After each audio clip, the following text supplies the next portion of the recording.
Now that you're here, I take it you have already watched the previous part of the video. If you have not, please do so for better clarity on this topic. On our table, we have two options for Spider-Man. One is organic and the other is mechanical. Since the organic option has too many gambles to play, mechanical Spider-Man is thought to be the more viable option to achieve this fantasy. So, is Spider-Man possible?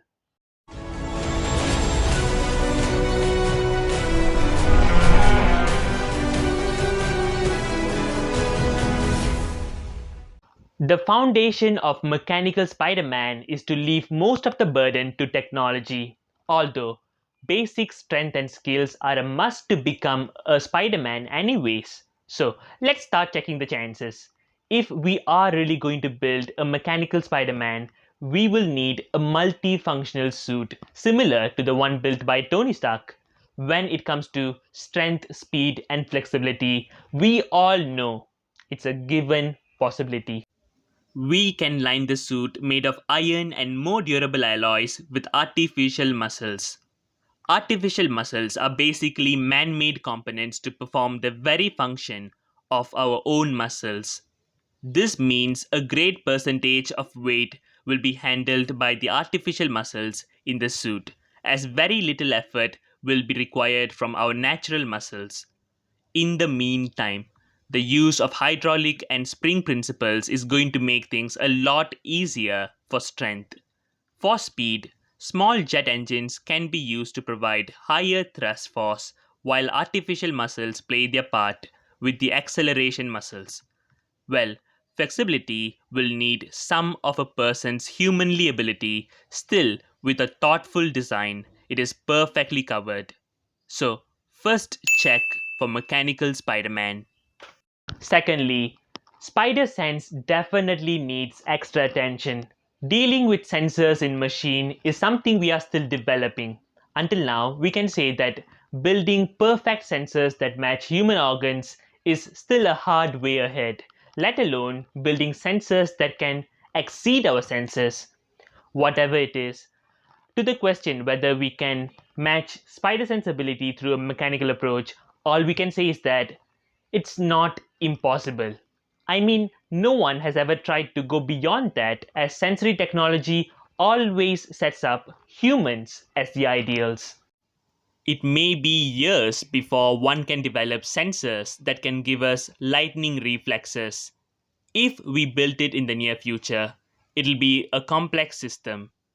Ideally, it would work in such a way that the environment is constantly monitored and scanned for danger by the cameras and the other sensors. When something happens, it will have to move involuntarily using its pre programmed actions without waiting for a command from the person wielding the suit. What is more complicated is that the same system has to interface with the person's brain as well. Long story short, these mechanisms have all the possibilities as current technology is at the stage of implanting chips into human brain by leading companies like Neuralink.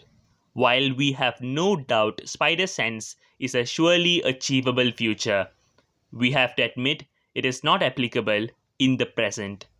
Still, it will be fulfilled in the coming years. The next feature is wall climbing, and the answer is a straight yes.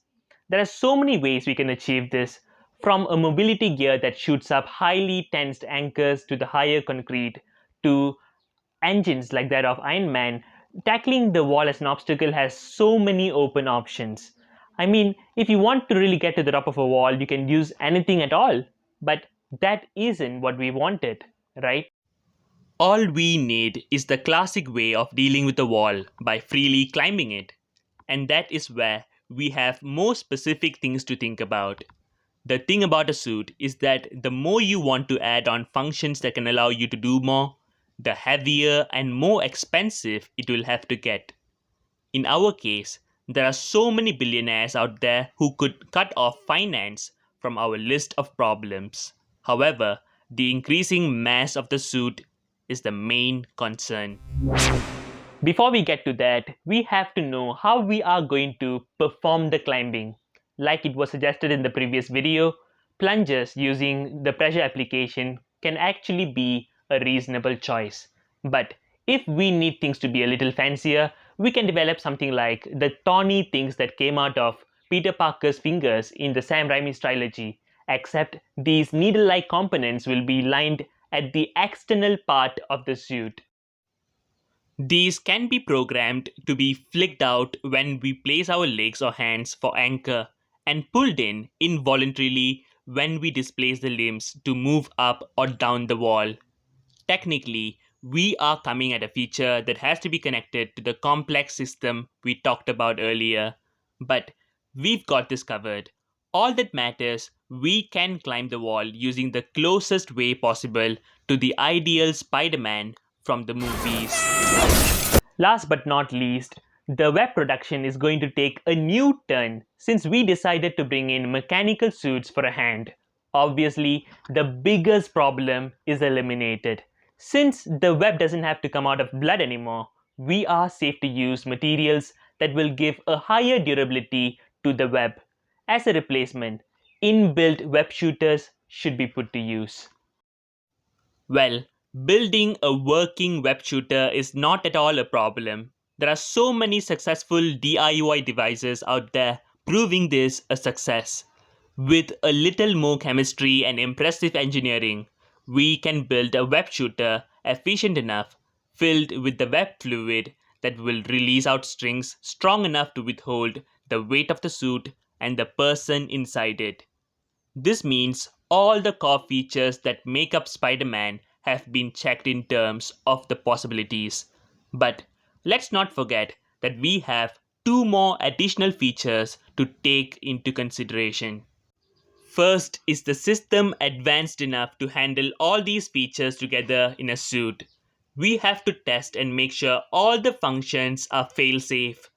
If one of the mechanical features goes down, it may end up detrimental to the person in the suit.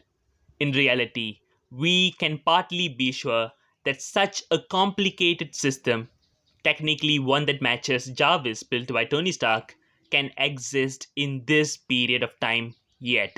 But that doesn't make it impossible, as we can still work our way through it. On the other hand, the fuel of this suit is to be concerned as well.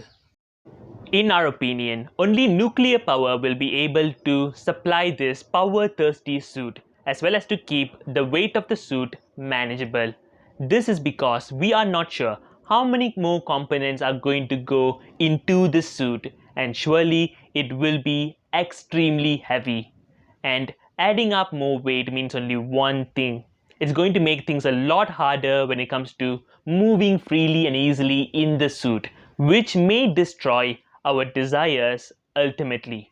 So, if we are going to make mechanical Spider Man work, we better be smart at choosing the lightest materials which will do the work efficiently.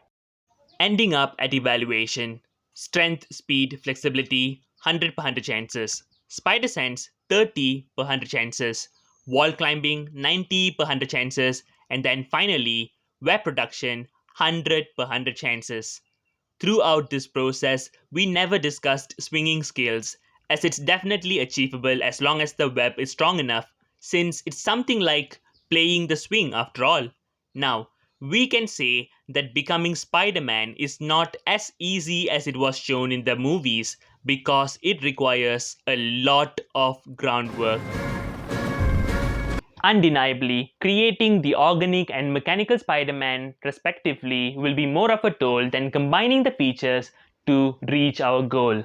Our pick is that making Spider Man will be the most possible if both organic and mechanical techniques are used for physical capabilities and spider sense, while mechanical ways are used for wall climbing and web production. Do you think there is a better combination for the perfectly possible Spider Man? Let us know in the comment section below. We will return with more astonishing videos from Quantum Vimana.